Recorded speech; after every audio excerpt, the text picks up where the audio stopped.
Hey guys, welcome to the program. Hey guys. That's right, guys. Today we're going to be giving Joe a little bit of a hard time. Gonna be giving him a little bit of a hard time. It's okay. We got Joe, yeah. Yeah. Hey. So, blah, blah, so on, etc. This Joe video, it's already got millions of views on it and all this crap. And people always give me a hard time on this channel. They're like, hey, you're not hard enough on Joe. You're not hard enough on Joe. You say he's okay. Joe is a guy, he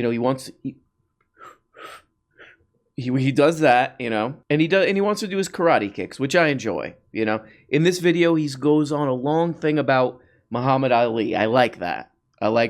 He's talking to this guy, Dave Smith. I think the only hope for America is some form of liberty, some form of libertarianism. We've just gone way too much in the other direction. They go on this long thing about anti-war, talking about anti-war stuff. Love it.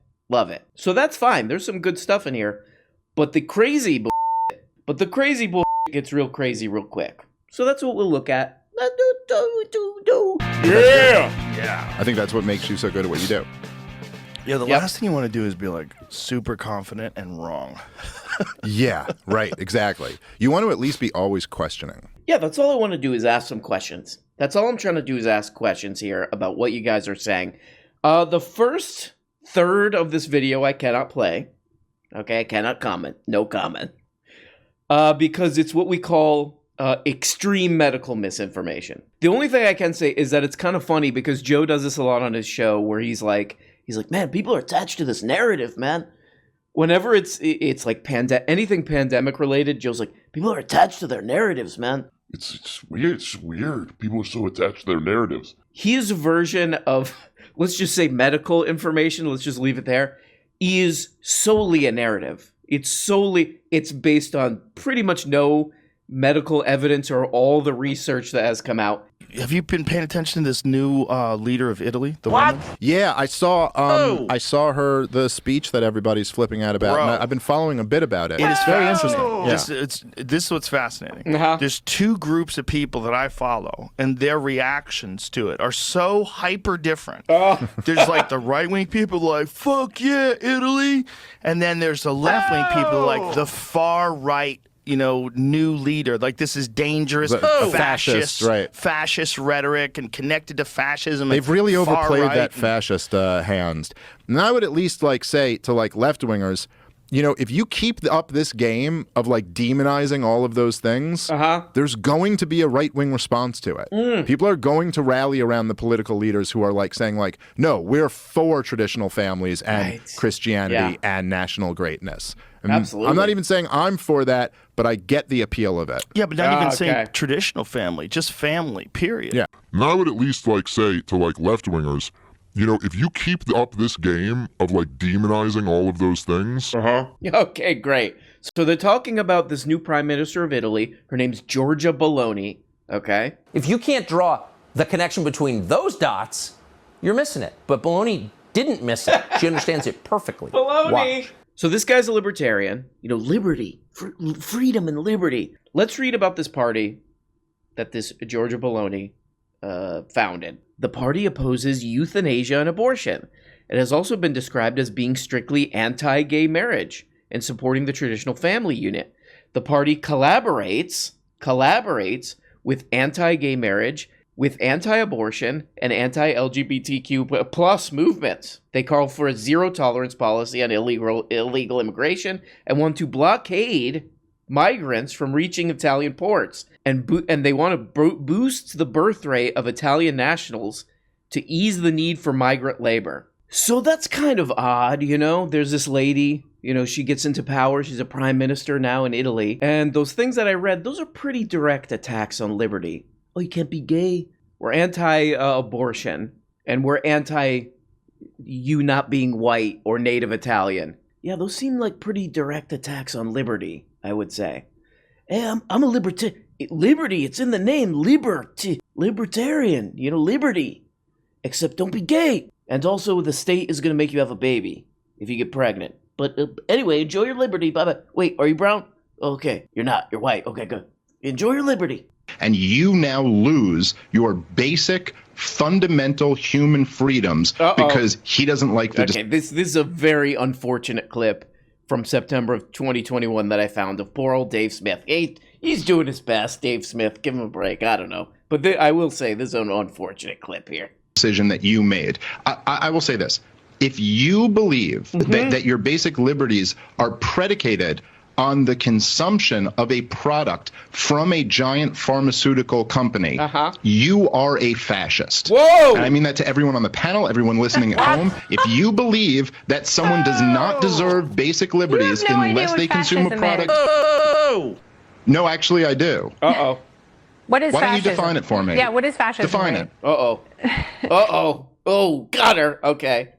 No, we're not going to get into a definitional war here. Hold on. You just told me I don't know what fascism is. You just said. Which means You just said. Excuse me. You just said. Since I don't know what fascism is, can you tell me how Mussolini defined it? He defined it as a merger between corporation and state. How Mussolini defined it? What a funny clip. Wait, what's this? Maloney was a teenage activist with the youth wing of the Italian socialist movement, the MSI, formed by supporters of fascist dictator Benito Mussolini. Whoa. So maybe Dave Smith ixnay on the Mussolini may. Her party, this is Giorgia Belloni's current party, takes its name from the first line of Italy's national anthem, and its logo includes the flame used by MSI, that same party that was formed by supporters of Benito Mussolini. Okay, with the green, red, and white for the country's flag. Oh boy, yikes! So we're looking at things with a very interesting lens on, I would say here. You know what I mean? Which is, like, I can't go into a restaurant in New York City. I can't go into a restaurant in the big cities of the country. That's fascism. Then we got a lady whose whole party is based around sort of othering people and limiting freedoms of people she doesn't like and who she doesn't need for votes, who's literally connected to the guy he was just mentioning. I think the left needs to calm down. That's what I take from that. Okay. The other thing that's funny that he says is he's like, the left is always attacking the family. The left is always attacking the family. No, we're for traditional families and... The one guy who has any political power in the government right now as a leftist, Bernard Saunders. And all the guy seems to talk about is we need money for working families, blah, blah, blah, blah, blah. It's always about working families. Median family income today, $4,000 less than it was in 1990. And I want it to be lower because I hate families. Bernie, what? 18 million families spending 50% of their limited incomes on housing. And I think they should spend more because I want them to die because I hate families. What we have done is gone out to the middle class and working families and killed them. The only leftist policy, think tank that I can think of is the People's Policy Project, which has tons, always publishing things about here's how we can get more money to families. Here's how we can Finlandize our crap so that people can have more support for their families. Families, right? I myself, however, am attacking the family. I do attack the family. That's because the way I think of families is they are webs. Okay? They are webs of people who and I find that disgusting and frankly sinful, and it should be banned. That's going to be my party that I run for, governor or whatever, as the anti-family party. And our logo is just like it's a birthday party with, you could see a guy's face in the background. He's just like, guys, also, this is water, okay? See?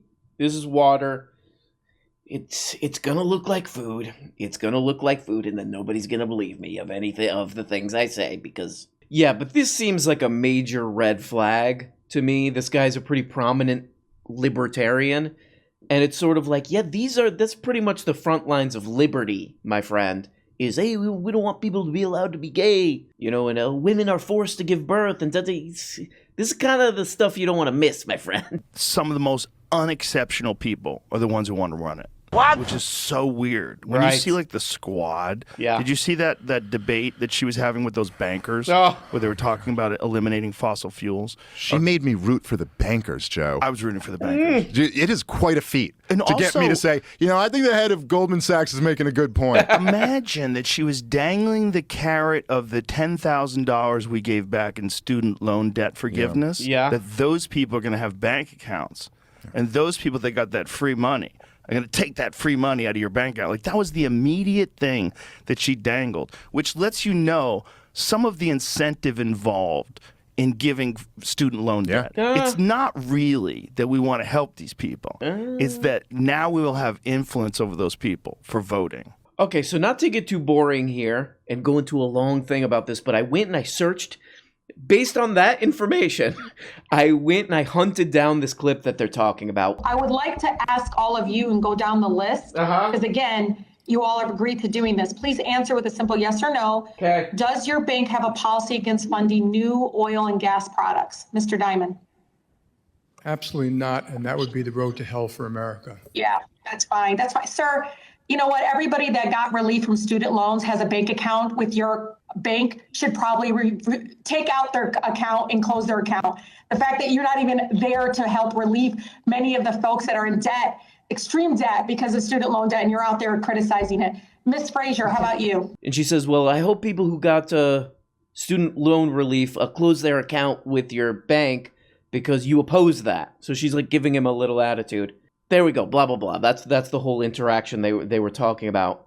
And somehow from that, we go into like, yeah, this whole student loan relief thing, man, that's just so they could get them on the hook, bro.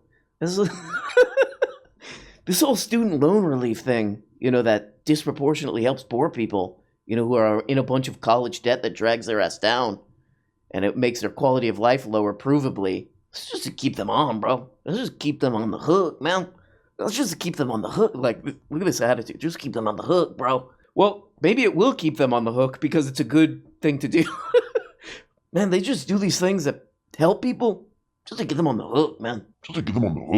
Like, what's going on here, I think, with Joe? I mean, this guy, Dave Smith, is basically just an anti-war Republican. He's an anti-war. He's a Fox News guy, but he doesn't want any wars. Okay, I guess. But what seems to be going on with Joe, with this one, where he's like pissed off about student loan debt relief for some reason, is, I think when you turn Joe's age, how old is Joe? Hold on, let's see.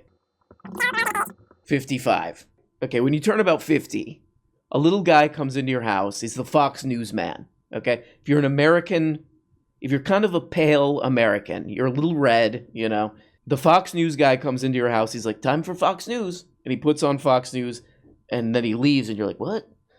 And then you just, for some reason, you can't turn it off. It's like that movie Live, Die, Repeat, when Tom Cruise just keeps waking up, he's alive again. If you try to turn off Fox News when you're above 50 and you're an American, you go to turn it off, and you just wake up, you just been watching it for an hour. You're like, what? You try to turn it off. Oh, again, you're back. Oh, I've been watching an hour. Okay. Did what I just say make sense? Yes, it did. Okay, so calm down.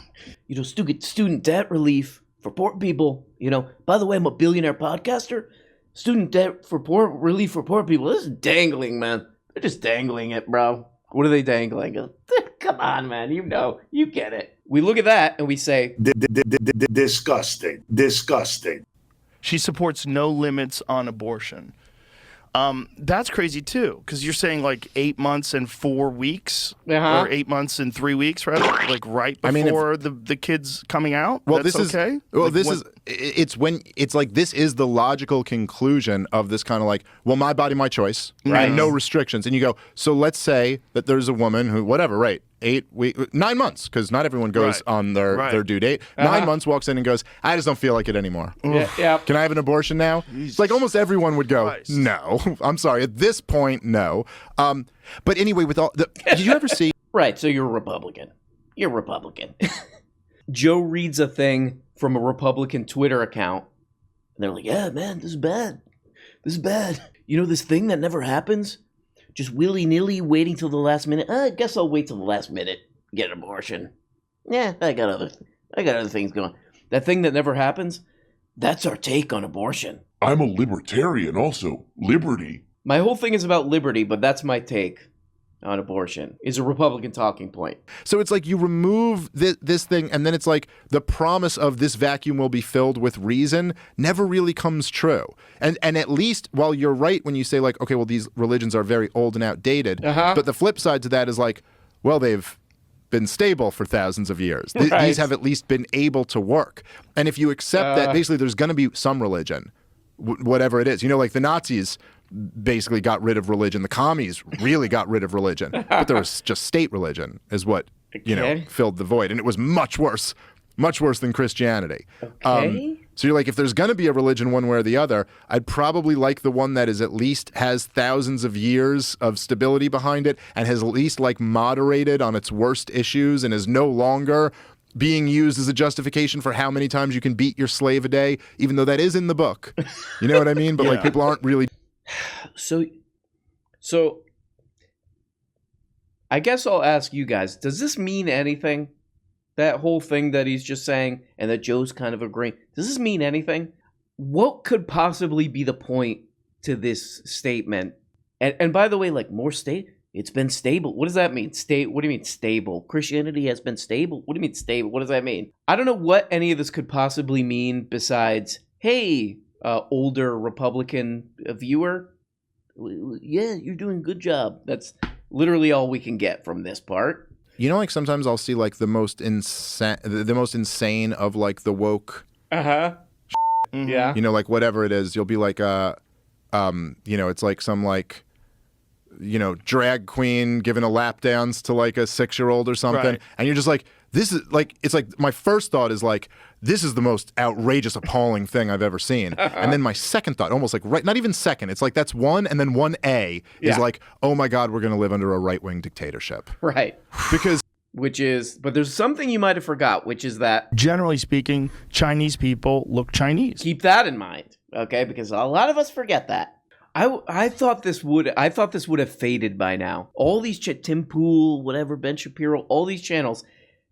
Like, the idea of a drag queen story hour or whatever it is, it's just, they can't stop thinking about it. They can't fall asleep at night because they're dreaming about it. Every time they pass the library, they start shaking. Ooh. So many years ago, I sat in the audience of a recording of the David Letterman show. This is a long ass time ago, bro. I'm dying, bro. I'm on my way toward death. I'm old, okay? Oh, you got any gum? And one of the guests that didn't make it on the show, they had to cut it for time, was a little kid, okay? I think he was like 6 or 7 years old, who put on a suit, okay? This is all true. He put on a suit, got on a bus by himself. He basically escaped his parents. You know, he left the house by himself, got on a bus, went downtown, and went to the movie theater to try to see Robots by himself, the animated movie Robots. Do these guys think that that's what's happening at these drag story hours at the library? That these kids are just like, they find out about this and they're like, oh, that woman, she's getting kids. I'll go by myself. No. Okay, guys? There are these things. Let's explain what's going on here to these guys, okay? All of them. Clip this and send it to your weird old uncle or whatever. There are these things called cities, okay? Could you imagine, like, hey, we're in rural Mississippi. We're doing a child drag. Just every militia shows up. There are these things called cities, and some parents want to show their child, hey, look, there's all different cultures. Or they just don't give a crap. And they're just like, hey, it's fun to go to a place where there's somebody who's big and animated and fun and funny or whatever, to which drag queens often are, to read a book to kids. That's pretty much it, guys. So please, next time you drive by a library, don't start sweating and shaking and getting excited about the drag queens, okay? Because that's pretty much it, guys. For good or for bad. Yes. Right. That's not, like, even though you think you're doing a good thing, you're still not doing what you're supposed to do. Right. What you're supposed to do as an educator is teach kids. Teach kids, give them information. You're not supposed to be grooming them towards a particular ideology or lifestyle. I don't mean grooming in a sexual sense. No, I mean like schooling them to behave a certain way. You might want to look up that definition, Joe. You might want to check that definition, Joe. Joe, no more Fox News. Come on. Generally speaking, Chinese people look Chinese. I mean, that's true. But, on the other hand, take it easy on the Fox News, Joe. Come on, take a break. Let's switch over. Put on ESPN or something, you kook. You. What's so weird about this is this is just history repeating itself almost exactly. These fall for this every time. They fall for this every time. The Kanawha County Board of Education didn't predict much trouble when it assembled in May of 1974. 1974. To discuss a new slate of textbooks. Ooh. But within months, the West Virginia county was the scene of violent demonstrations, shootings, and even a plot to bomb school buses. Oh, crap. What filth were they bringing into this school? They were indoctrinating my kids, bro. What were they indoctrinating the kids with? The books in question were from mainstream publishers like Houghton, Mifflin, whatever, who cares, and Macmillan. Many were chosen to comply with a recent state mandate that school books should portray the contributions of minorities to American culture. But a woman named Alice Moore, the wife of a fundamentalist pastor, blah, blah, blah, blah, blah, here's what she said. Moore was also concerned that the books would expose white children to black vernacular and teach them to, quote, to speak in ghetto dialect. Oh, boy. Yeah, come on, lady. Uber cars. I mean, this is the exact same panic. Exact same panic. Quote, parents have no lobby. This is from one of the Christian women's activists. Parents have no lobby, no influence, no control over their children's education. Oh, never heard that one before. One elementary school was firebombed, another dynamited. The school superintendent was sprayed with mace and received bomb threats. Dynamite seemed to always be the solution back in olden times. Well, even up to the 70s. They're like, ooh, we're having a disagreement. Get the dynamite. I'll try to remember to put a link to this article. It's on Timeline. It's called This Violent 1974 Clash Over Textbooks in West Virginia Prepped the Nation for a New Right Movement by Megan Day. Whatever reason, if you're doing that in like an LGBTQ sort of thing. Okay, this might be the funniest part of the whole Joe. Of the entire Joe episode, which I still have through. This might be the funniest part. Here we go. Yeah. And that like with the drag queen show, like they're still doing some of those. Yeah. They still have like where drag queens and little kids are together. Like, what was Cuties? Yeah, what that was that the Netflix show thing. It was a Netflix show so about bizarre. children that are like drag queens. Is that what it was? I think that was girls in Cuties. Was just little girls. It was just girls? Very bizarre. Which one was the drag queen show? I love this. Joe's like, I know I'm supposed to be pissed off about this. What is it? What is it again? Cuties. What? Okay, I seen on Fox News I'm supposed to be mad about it, but what is it? What is it again? What is it again? I know that I've been told over and over again through lunatic right-wing media and Fox News that I'm supposed to be really pissed off about this movie, but what is it? But what is it again? I'm pissed off about it. I'm pissed off about it. What is it though? What is it? Can someone look up what it is to confirm that I should be pissed off? Because I am pissed off. I'm not, I'm questioning what it is. That's all. Yeah, and like girls are wearing like scantily clad outfits. Yeah, that's not thought to be like a family environment anyway. That's a dumb suggestion. Kids, like they'd always like come up with this thing. They're like, well, what about this? They go like, well, what about child beauty pageant shows? And I'm like, I find those weird. I find them very weird and creepy. Joey Diaz, Duncan, and I. That's when we really realize that this is all bull crap. Like, they're indoctrinating our kids. They're indoctrinating our kids. And that same guy, in Red, Texas or Red, Kentucky or whatever, he's like, get more makeup on that kid. Get her out on the stage. Okay, so I think I get libertarianism now after watching this. Libertarianism is all about billionaire podcasters being able to go to restaurants during pandemics. If they can't have the freedom to do that, then we are not a country. We don't have a country anymore. Like, there's that famous clip of those adorable libertarian guys where they're like, the moderator asks them, would you guys have to have driver's license in your view of the world? And they're like, hell no. Should someone have to have a government-issued license to drive a car? Hell no. Hell no. No, that's not liberty. But now if we redid that, it would be like, the guy would ask, like, how many restaurants should billionaire podcasters be able to go to during an outbreak of a disease? And one guy's like, 1 million! And everybody's like, yeah! Then they go to another guy, and the other guy's like, well, some of them might need to close because people might not want to go to a restaurant during the outbreak of a disease. Everybody, boo! So, libertarians are always talking about the non-aggression principle. I think they need to change that to the don't cancel my reservation principle. I had a reservation at Guscayo or whatever fancy LA restaurant. I can't go because they closed, because nobody wants to go there because there's a disease in 2020. I think the only hope for America is some form of liberty, form of libertarianism. Like we've just gone way too much in the other direction of like the government having way too much power and running everybody's lives. Right. So the one kind of serious thing I got from this guy about his view of the world, his political view of the world, which is, it's important. I didn't know this, but like some giant percent, something like 20% of people in the United States identify as libertarian. Okay? There's a through line to everything, which is if the government would just get away, then everything would work out. If the government would just get away, everything would work out. It's a very naive view of the world. And I'll give you a fun little example of why, all right?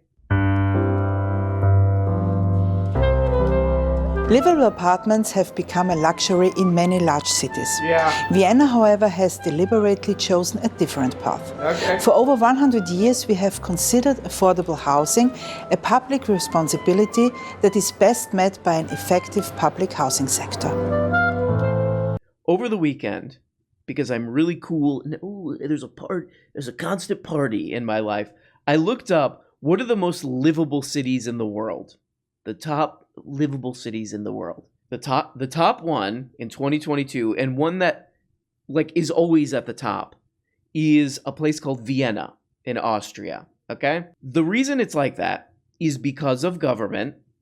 Okay? But really it's because of people forcing the government to do certain things, really. But that unfortunately involves the government imposing things on the beautiful, perfect free market. With this funding budget, around 7,000 good quality, affordable apartments are built every year. Oh, wow. And over 5,000 apartments refurbished on average. Oh, amazing. Public housing projects were never limited to certain districts. Word? They were implemented across Vienna, regardless of the social status of the area. Owing to this clear, long-standing policy, the social background of a person cannot be determined by their postal address. Big government. And basically Vienna was like, hey, you got to put affordable housing all over the goddamn place, all over the place. One last thing on this Vienna stuff. There's a guy in this little documentary that you can watch. Please watch this documentary. It's 25 minutes long. It's called Housing in Vienna, High Quality and Affordable. This German architect guy, I have not stopped thinking about this since I watched this days ago. Here we go. People are collecting the books here, and then you can lean it back. So you're gaining a lot of space in your flat, maybe 1 square meter or 2 square meters. The people took the room and named it new. The new name is now Dilettantenroom. Okay, this part, I love this guy, and this is my favorite part. Here we go. They're using it for parties, for theater, for workshops, for everything, for house music. Or what. That's my favorite part. They're using this room for all kinds of different things. Parties, house music, other house music, alternative house music, progressive house music, all the different kinds of music. Housing has to be beautiful. Housing has to be affordable. There has to be things like we're going to do a lot of bike crap, so it's easier to do your bike around. Always at the top of the most livable city in the world. And it got there through people forcing the government to impose its will on the crap. For house music. So there we go, guys. It's Monday. Not great. Not great. Not great for any of us. We don't like it. We want it to be done. We just deserve better than Monday, I believe. You know what we do with Mondays? We wipe your ass with them. That's a little much. That's a little harsh. But guys, thank you so much for watching. Hope you have a good week. Love you guys. Get it together. Get your shit together. Calm down. Pull yourself together. Maybe take an Uber car on a Monday, Do this on a Monday. Love you guys, and bye-bye. For house music. Hey guys, you're only getting a fraction of the weekly shows. If you want a new motherfucking episode every day, subscribe on Patreon for as little as 2 bones. You get the patron-only Tuesday and Thursday shows, the Bookablega show where we look at important books, and the goddamn weekly behind-the-scenes show. And for only 25 bones, you could become a producer and get your name up here. Look at these people. These people make this show possible. If it wasn't for them, nothing. We don't have a show. We got nothing, and it's garbage. And we have to just leave. We have to just basically walk away, and we don't even really know where we're walking. That's the truly troubling part about all this. But please, become a patron today for as little as 2 bones, or 5 bones is another level, or 10, or you go the full 25 and you get up here. Big special thanks to these people. Love you guys. Love you guys so much.